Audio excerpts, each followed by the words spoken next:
De retour sur le plateau pour cette seconde table ronde autour de la réutilisation des données de santé pour un pilotage amélioré du système de santé. Je vous présente nos intervenants. Professeur Mahmoud Zourek, vous êtes professeur d'épidémiologie et de santé publique, vous êtes en distanciel et directeur d'Epifar. Mahmoud, vous êtes avec nous, oui, je vous vois. Bonjour Mahmoud. Bonjour. Olivier Clatz, vous êtes avec nous, directeur du programme Ségur numérique au ministère des Solidarités et de la Santé. Bonjour à vous.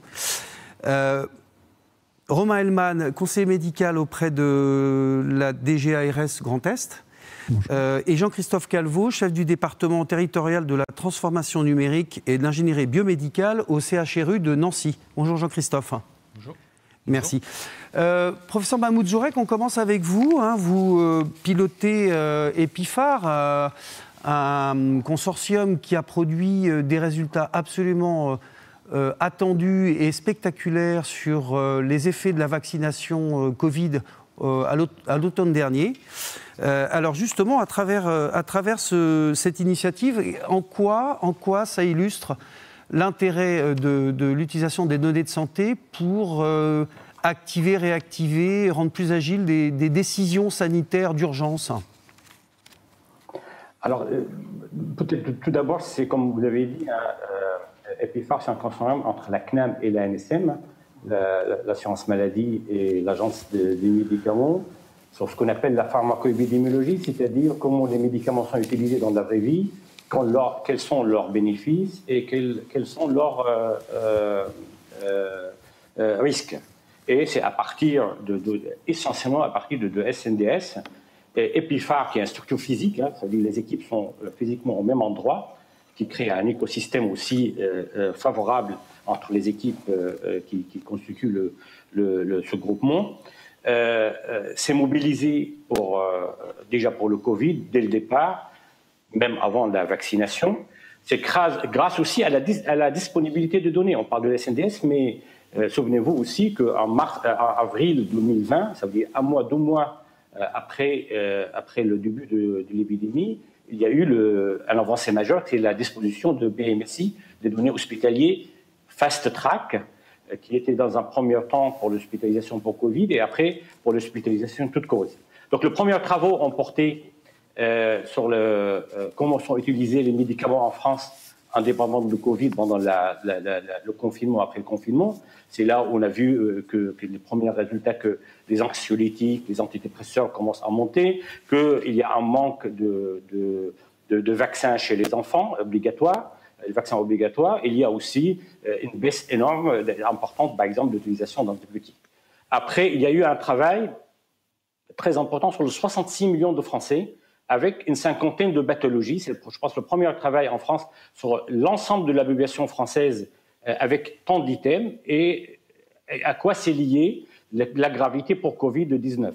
Et on a identifié, évidemment, autre que l'âge qui est un facteur majeur, des pathologies particulièrement liées au Covid, aux formes graves de Covid, qui ont été ajoutées aussitôt par l'HAS dans la stratégie vaccinale, comme le retard mental, comme la trisomie 21 et comme la mucoviscidose. Après, évidemment, il y a les vaccins qui sont arrivés et que les travaux ont été faits, comme vous l'avez dit, pour le bénéfice des vaccins, et on a conduit une étude sur 11 millions vaccinés et on les a comparés à 11 millions non vaccinés, et on a pu montrer que les vaccins disponibles en France, qui sont très efficaces, à plus de 90% pour les formes graves.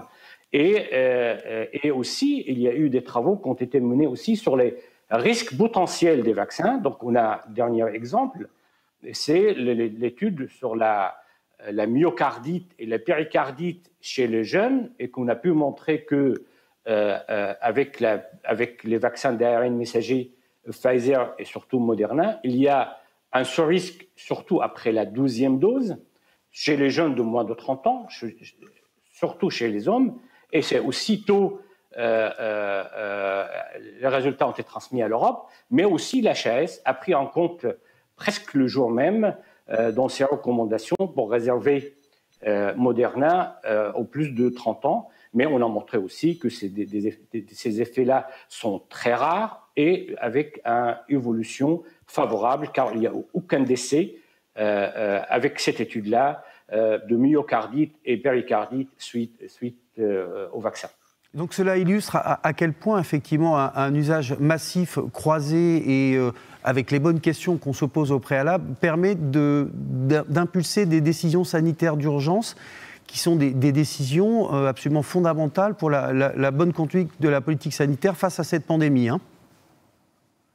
Tout à fait, face à cette pandémie, parce que les travaux continuent, mais aussi sur des problématiques majeures de santé publique. Donc, je donne des exemples. Quand les données de SNDS ont servi pour des problématiques particulièrement importantes dans la pharmacoépidémiologie, comme le médiateur, comme le programme de travail que nous avons mené sur les dépakines, qui est anti-épileptique, qui donne plus beaucoup de malformations et de retards mentaux, et que, par exemple, sont aussi certains progestatifs avec le risque de méningiome. Et suite à ces études-là, qui ont été aussi publiées dans des revues scientifiques internationales, par exemple, l'utilisation de progestatifs en question ont baissé de 80% en France. Donc, quand vous avez un médicament avec un problème, et quand l'utilisation baisse de 80%, le nombre de personnes à risque et le nombre de cas de méningiome vont baisser mathématiquement. Donc, ces données peuvent donner un impact majeur en santé publique sur des problèmes qui ont défrayé à la fois au niveau médical, santé publique et sociétal et médiatique. Est-ce que vous avez appris des choses à l'issue de cette crise et dans l'utilisation de l'objet EpiPhare, justement pour pouvoir affiner encore les méthodologies et les projets de recherche, je dirais en vie normale, hors pandémie? Qu'est-ce que vous avez appris qui va vous servir pour la suite de l'outil? Je pense qu'on a appris plusieurs choses. La première, que c'est la disponibilité de données. C'est-à-dire quelles sont les données, déjà la nature des données disponibles et leur disponibilité des données. J'ai parlé de BMSI Fast Track, qui est un avancé majeur, mais il est en retard de 2 à 3 mois par rapport, mais c'est une avancée par rapport à avant, qui était de presque 1 an, 2 à 3 mois. Donc actuellement, avec l'évolution de l'épidémie, ça peut être une éternité. Et ce qu'on souhaite aussi, que le BMSI Fast Track continue dans le temps dans le prochain mois, qui n'est pas acquis pour le moment. Deuxième chose, c'est la réactivité et c'est l'organisation, donc et le partage de données. Ça veut dire et la transparence, c'est-à-dire que tous les résultats sont d'EpiPhare, quel que soit le sujet, sont publiés sur le site de l'ANSM, de la CNAM et d'EpiPhare, et sont partagés avant même la publication scientifique, qui sont systématiquement poursuivis quelques mois plus tard. Et troisième point, c'est développer des méthodes spécifiques de pharmacoépidémiologie. On s'est amélioré au fur et à mesure des méthodes de statistiques, des méthodes je ne vais pas rentrer dans le détail, d'appariement, etc. Et on voit bien qu'on va de plus en plus vite dans la réalisation des études. Merci, professeur Zourek. Mathieu Hellman, vous étiez, Mathieu Romain, excusez-moi. Vous êtes à l'ARS Grand Est, mais vous étiez à l'ARS Île-de-France, épicentre de la crise, le Grand Est aussi bien entendu, au moment des 4 premières vagues, si je ne m'abuse. Et donc l'ARS a pu utiliser le potentiel de l'IA pour, je dirais, ces travaux d'anticipation et de préparation du réseau de soins face à la crise. C'est le projet STEP. Tout à fait. On vous entend. Merci déjà de m'avoir invité, je suis très honoré. Et puis les débats vont un peu changer d'altitude, puisque on va parler de planification, organisation, et c'est vrai que c'est pas de la recherche, et donc je suis un peu désolé, mais et peut-être avant de traiter le sujet STEP, c'est de voir d'où on vient. Dans l'administration, je pense que c'est intéressant de voir. Ça fait 10 ans que je travaille dans l'administration en parallèle de mon activité clinique, et c'est vrai que j'ai vu un peu la transformation un petit peu de comment on traite la donnée et de comment on lui a donné un peu plus de sens. Et c'est vrai que c'est un travail progressif qui a eu lieu, une évolution progressive de plusieurs années, mais qui a été très accélérée par le Covid, et je reviendrai après sur le Covid. Moi, quand je regarde les 10 ans précédents, j'étais très surpris en arrivant à l'agence, parce qu'on traitait la donnée de façon très statique, très cloisonnée. Quand on parlait de patients, on montrait montrer des graphiques avec des histogrammes de volume d'activité, et je trouvais ça un peu réducteur dans l'approche. Alors je dis pas que c'est pas bon comme approche, mais du coup il fallait mettre plus de dynamique là-dessus. L'autre truc qui m'avait choqué à l'époque, c'était de se dire que quand on parle de capacitaire, de comment on construit les hôpitaux, on faisait des règles de 3 avec une durée moyenne de séjour, puis un volume d'activité et un taux d'occupation. Et c'est vrai que cette dimension-là, pour moi, il y avait un lisse et un flux entrant, un flux sortant, et c'est surtout un écosystème qu'il y a autour, et de comprendre comment l'occupation des lits va varier en fonction de l'écosystème, de comment on peut travailler autour. Et donc, voilà. Alors, c'est pas la faute que de l'agence d'avoir abordé les sujets comme ça, puisque avant les données étaient très cloisonnées. Et je remercie l'Open Data, d'ailleurs, de ces dernières années, qui a pu justement commencer à toucher le travail de la donnée autour des croisements des différentes bases de données. Je remercie aussi l'évolution technique, parce que c'était pas facile avant de pouvoir avoir des outils suffisamment puissants pour faire ce travail-là. Ces dernières années, donc, il y a une progression de cette approche, plus dynamique, plus une philosophie plus transversale de la donnée, et qui permet du coup de traiter les sujets complexes de la santé avec tous les facteurs comme la qualité, la pertinence, l'organisation, l'opérationnalité. Et on comprend que les fichiers Excel, c'est plus suffisant et qu'il faut aller un peu plus loin en termes d'outils, en fait. Et c'est en ça que la crise Covid a été un gros révélateur, puisque d'un coup, il a fallu trouver des solutions, il a fallu trouver des réponses, des outils qui permettent de répondre à des questions assez simples. Avec des demandes très fortes de l'autorité politique. Je vous confirme, ça a été une pression importante, mais nécessaire pour que ça fasse avancer. Alors, quand on revient qu'est-ce qu'a apporté le Covid, alors ça a commencé un petit peu avant quand même. Les agences ont compris que le travail sur la donnée, l'intelligence artificielle était importante. Et donc il y a certaines agences qui ont mis dans leur projet régional de santé l'IA comme un outil. Ils ont pris le rapport Villani, ils ont dit qu'il fallait redonner du sens à la donnée. Et en Ile-de-France, c'est vrai qu'on s'est mis ça sur le soin non programmé, et on avait organisé dès 2018 déjà un datathon. Alors datathon, pour moi, c'était à l'époque, je ne savais pas ce que c'était, mais c'était, j'ai compris assez rapidement que c'était une grande boîte où finalement on met l'expertise métier, les soignants, on met les data scientists et on met la donnée et on mélange tout ça. On confronte la demande et l'offre potentielle. Voilà, et on mélange tout ça, et puis ça a été une richesse formidable. Et on aurait dû prolonger ça avec un projet, mais c'était la réunion qui devait acter ça, c'était février 2020. Et ça a été un peu... Ça tombait à pic. Mais les germes avaient été déjà posés, et du coup, on a embrayé dès la fin de la première vague, c'était fin mars, et là aussi, ce que vous avez dit tout à l'heure, les questions très, très bêtes, c'est comment on trouve des lits, comment savoir dans 10 jours combien j'ai besoin de lits, comment je reprends l'activité, comment je fixe le nombre de transferts qu'on a, et tout ça... Comment je croise ça avec les données de personnel et de ressources humaines disponibles? Tout à fait. Et du coup, mon fichier Excel, là encore, ça ne suffisait plus. Et là, il y a eu une rencontre avec une équipe de data scientists qui travaillait sur l'analyse des parcours intra-hospitaliers. Alors, ils m'ont parlé de modèles de Markov, de choses qui étaient pour moi complètement... folle, mais en 15 jours, on a fait un POC. En 15 jours, on est parti. Et 4 mois après, on a eu un outil de simulation et de... Donc c'est le projet STEP, c'est ça, le projet STEP, voilà. Saturation Bed Anticipation, qui vise à prévoir le besoin en lit et de pouvoir après simuler des scénarios et de pouvoir du coup choisir un peu la stratégie à avoir face à voilà. Et cet outil a été utilisé en pratique à partir de la deuxième vague. Et aujourd'hui, il est utile dans la menace d'un plan blanc national, par exemple. Il va être utile puisqu'il va nous permettre à 10 jours d'étudier le besoin en lit. Alors pas simplement en général dans la région, mais ça va être par département et aller faire quelque chose de plus fin au niveau d'établissement, et du coup avoir des outils qui nous permettent de vraiment piloter l'offre de soins et de monter en puissance le dispositif. Et notamment peut-être de faire appel aux ressources dans le privé, je suppose également. Tout à fait.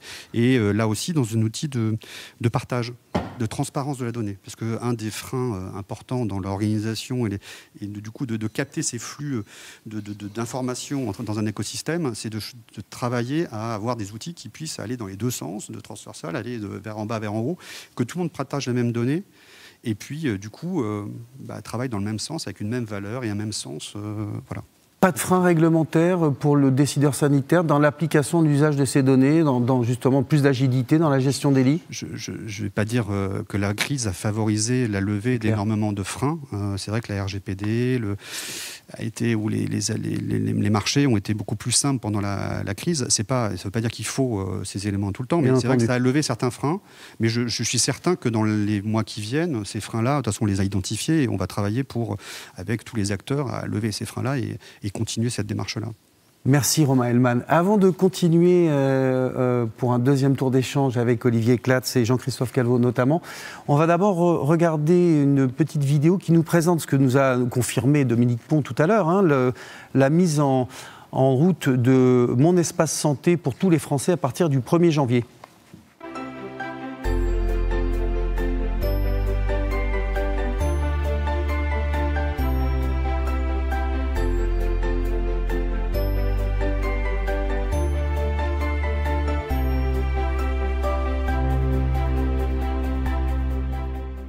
C'est historique et les engagements pris sont sans précédent pour la transformation numérique de notre système de santé.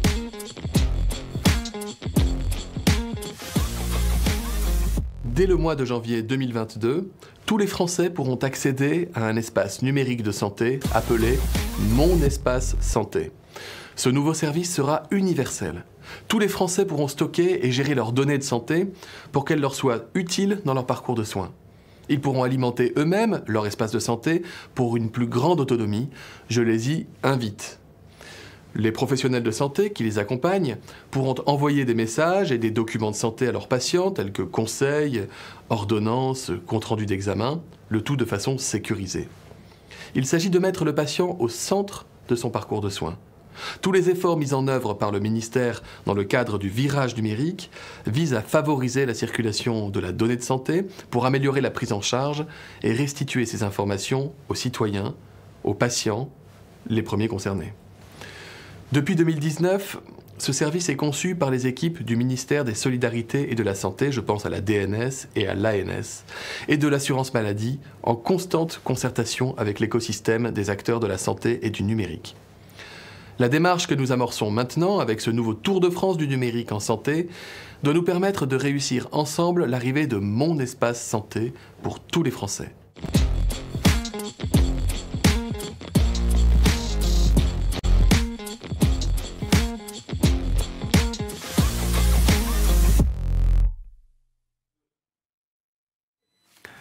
Olivier Clatz, vous êtes un des coordinateurs du Ségur du numérique, ce vaste programme d'investissement en faveur du numérique, de tous ses usages, mais également bien entendu de l'exploitation et de l'usage intelligent de la donnée. En quoi ce Ségur du numérique va permettre d'améliorer la circulation et, je dirais, l'utilisation la plus efficiente possible des données de santé? Alors, je vais reposer un tout petit peu comme on l'a fait avant. Le fait que le Ségur, c'est surtout en fait de l'usage primaire de la donnée, alors qu'on a vu beaucoup de réutilisation secondaire là dans les tables rondes juste avec avant. La recherche.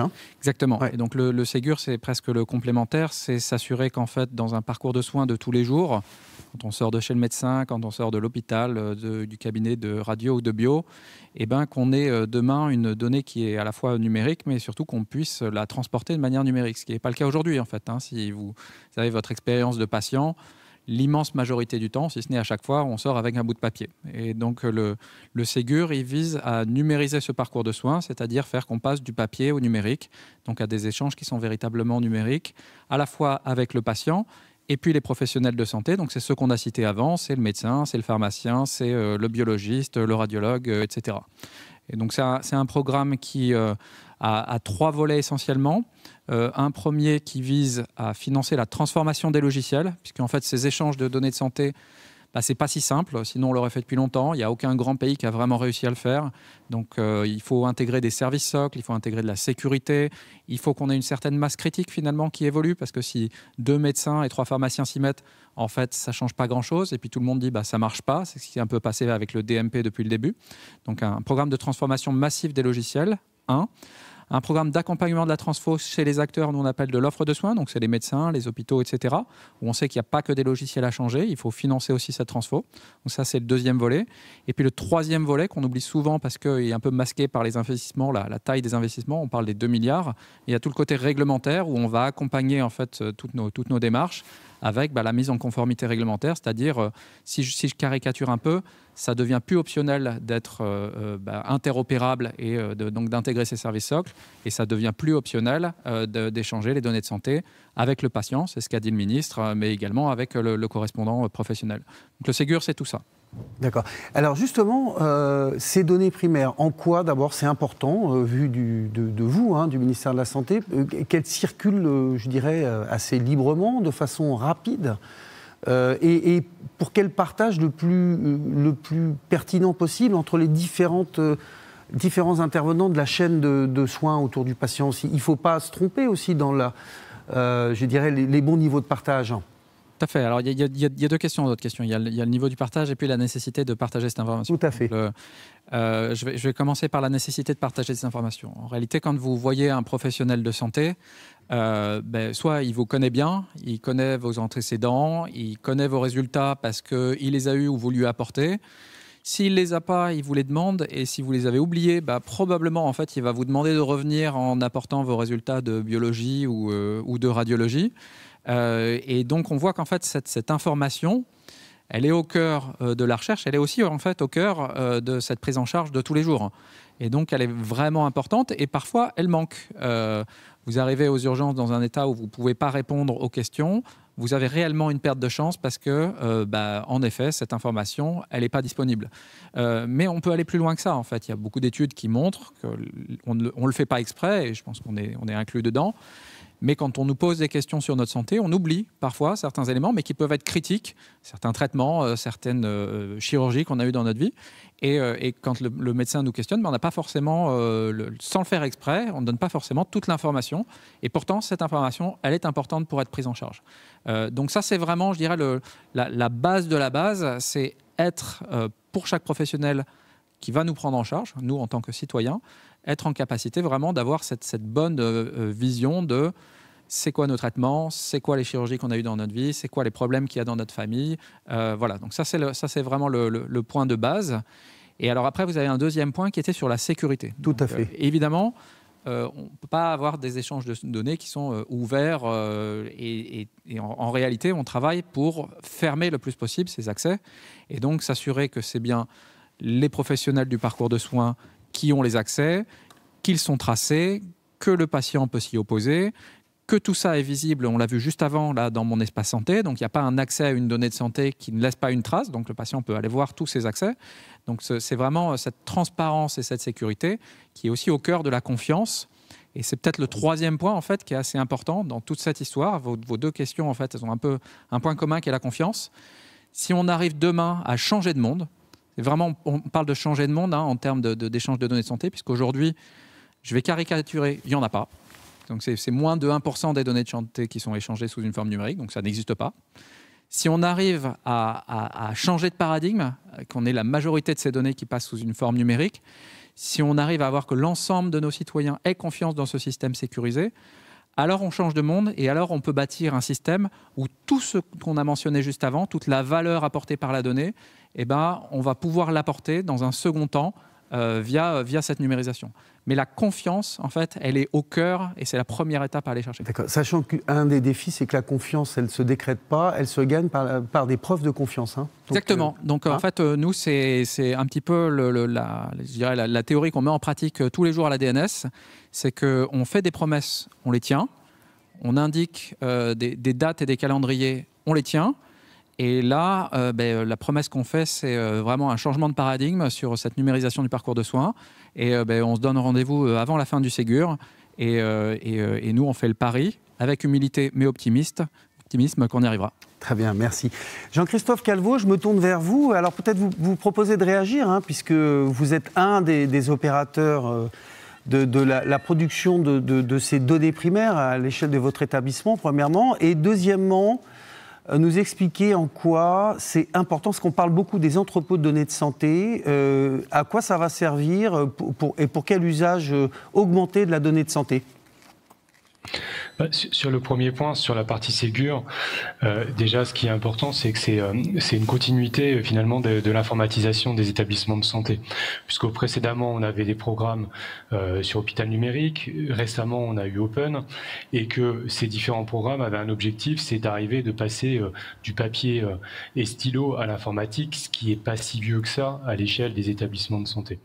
Donc le Ségur, sur le volet qui concerne les établissements, parce que comme a été précisé juste avant, il y a plusieurs volets. Il y a un volet plus pour les éditeurs et un volet plus pour des financements sur atteinte des cibles, va nous permettre, au travers des éléments, des finances qui vont être apportées, de continuer à informatiser nos établissements et en particulier pour les établissements publics, ce qui concerne la convergence des systèmes d'information, puisque depuis plusieurs années maintenant, les établissements sont inscrits dans le fait d'aller déployer des dossiers patients uniques à l'échelle d'un territoire pour les établissements qui les concernent. Donc pour notre établissement, c'est 11 établissements. Donc le Ségur, concrètement, ça veut dire quoi? Ça veut dire de l'aide financière pour atteindre des cibles, ça veut dire de l'aide financière aussi pour faire évoluer plus rapidement les éditeurs, pour nous amener des briques qui vont nous permettre d'atteindre ces cibles, puisque la cible, c'est l'alimentation du DMP. Open, c'était une accélération du virage ville-hôpital avec des domaines complémentaires, mais là, on est principalement sur le DMP. Donc, en synthèse, ça veut dire quoi? Des financements, ça veut dire aussi l'opportunité de resensibiliser nos professionnels, parce qu'avant tout, ce sont nos professionnels donnés qui vont déclencher l'alimentation du DMP avec l'information qu'ils estiment nécessaire pour mettre à disposition des professionnels et des patients. Et c'est aussi un troisième axe qui est pas neutre, qui est l'occasion aussi pour nos éditeurs et pour nous, notamment ce qui concerne la biologie, de normaliser les différents codes que l'on utilise. Une petite anecdote, il y a quelques années, on a lancé un projet avec un laboratoire de ville privé, ce qui était peu habituel, pour essayer de construire ensemble une brique de mise à disposition de résultats de biologie qui permettent finalement d'avoir une vision parcours, peu importe que la biologie ait été faite à l'hôpital ou ait été faite dans le laboratoire privé, mais qui puisse avoir une sorte de ligne de vie de lecture de ces résultats. On a été sur une part d'objectif qui était attendu, mais on n'a pas réussi à faire cette ligne de vie. Pourquoi? Parce qu'on avait des codifications différentes et le Ségur, dans le volet alimentation du DMP avec la biologie, amène une norme qui est la norme NOIC qui va nous permettre du coup de répondre dans le DMP. Naturellement, notre brique, on va la laisser tomber puisqu'elle n'aura plus trop de sens. Mais c'est ça aussi. C'est aussi le fait d'accélérer une normalisation et on en a grandement besoin si on veut permettre d'accompagner la circulation de l'information au travers du parcours du soin des patients et puis de la rendre disponible. Et ce qui est très intéressant, ça va être, je l'espère, très rapidement la fin du papier, puisque ça a bien été cité avant, le patient il sort du cabinet de ville, il a du papier, et ce papier il arrive à un endroit, et il arrive dans un hôpital, et ça représente une masse d'archives et de gestion qui est vraiment extrêmement importante pour une valeur ajoutée extrêmement faible. Donc dématérialiser le parcours, ça c'est quelque chose qui va aussi avoir un impact important dans les établissements et qui va permettre aussi de libérer du temps qui aujourd'hui a une valeur ajoutée qui est quasiment nulle, d'avoir des personnes qui prennent le papier pour le numériser. Donc le Ségur, voilà, en résumé, c'est vraiment financer la convergence, financer les qui vont permettre et accélérer l'alimentation du DMP et accompagner aussi ce changement auprès des professionnels sur la nécessité d'aller alimenter le DMP avec les bons éléments. Alors Jean-Christophe, et ces fameux entrepôts de données de santé, c'est quoi, pour faire quoi et pour aller où? Alors c'est quoi les entrepôts de données de santé? Aujourd'hui, pour nous, concrètement, ça veut dire quoi? Puisqu'on est en plein dans ce projet avec un déploiement de notre entrepôt de données d'ici le début de l'année prochaine, je l'espère, c'est déjà faciliter l'extraction des données qui, dans les établissements de santé, en fonction de leur maturité, et de manière très humble, je vais vous dire que sur notre établissement, on n'est pas spécialement en avance sur ces sujets-là, sortir des données qui aujourd'hui sont présentes directement dans les différents outils qu'on va retrouver dans un système d'information hospitalier, que ça soit un dossier patient, que ça soit un système de gestion de la biologie, que ça soit toute la partie imagerie. Donc aujourd'hui, il faut considérer que dans la majorité des hôpitaux, hormis des structures qui sont plus avancées comme la PHP notamment, la donnée, elle est présente dans les outils et quand on veut la sortir pour pouvoir l'exploiter, c'est quelque chose d'extrêmement chronophage, d'extrêmement long. Donc un entrepôt de données, le premier niveau, c'est déjà de mettre un chapeau au-dessus de toutes nos applications métiers et de pouvoir faciliter l'extraction et du coup après l'exploitation. Donc ça, c'est déjà le premier objectif et c'est ce qu'on est en train de faire. On est en train de déployer un entrepôt de données qui va nous permettre déjà de répondre à cet objectif qui est juste, j'ai besoin de sortir de la donnée pour arriver à définir une cohorte patient selon des critères, et ben je vais pouvoir le faire de manière instantanée pour y répondre. Donc un entrepôt, c'est ça. Et pour nous, ça veut dire au travers de ça, d'amener toute une organisation qui va nous permettre d'y répondre et surtout de canaliser les multiples sollicitations, puisqu'on a parlé des données, on a parlé d'un rêve que c'était une mine d'or potentielle. Aujourd'hui, cet attrait pour les données amène des sollicitations un peu toutes parts, que ça soit par du privé, par des éditeurs qui veulent développer des algorithmes d'intelligence artificielle. Et aujourd'hui, on est écartelé entre les demandeurs de la donnée. Donc, aussi mettre en entrepôt de données, ça veut dire aussi s'organiser, mettre une gouvernance, avoir un guichet unique localement qui va permettre du coup de mieux maîtriser et de canaliser un peu ces demandes. Et après, ça veut dire aussi, parce que c'est ça l'enjeu, et c'est aussi pour ça que nous, on a accéléré notre projet il y a pas si longtemps que ça, c'est répondre aussi à l'exigence du gouvernement d'avoir un entrepôt de données à une échelle beaucoup plus grande pour avoir une ambition beaucoup plus forte que simplement l'extraction locale sur une cohorte qui va être de quelques centaines de patients à peut-être quelques milliers de patients, mais quand on parle d'intelligence artificielle, qui clairement va pas suffire. Et c'est là-dedans qu'on s'inscrit totalement au niveau de mon établissement, au niveau du CHU de Nancy, c'est du coup d'avoir un entrepôt de données local qui va faciliter avec d'autres hôpitaux qui seraient autour d'un projet commun de ce qu'on a appelé des cas d'usage, qui va nous permettre, entre différents établissements, d'aller avoir une masse de données suffisamment importante pour la croiser après avec le système national, pour du coup avoir une exploitation qui soit significative et là pouvoir vraiment développer de l'innovation et de l'intelligence artificielle. Donc l'entrepôt de données, voilà, c'est différents niveaux, c'est le local, c'est donner une vraie opportunité, une vraie chance au national de pousser l'innovation et l'intelligence artificielle. Et ce sera un élément de compétitivité mondiale pour les CHU dans la production d'études et de recherche, par exemple? Alors, pour les CHU, si du coup on arrive à mettre la donnée ensemble dans un endroit commun, localement, clairement, si on travaille localement, non, ça, on ne sera pas en compétitivité parce qu'on sera trop peu ensemble.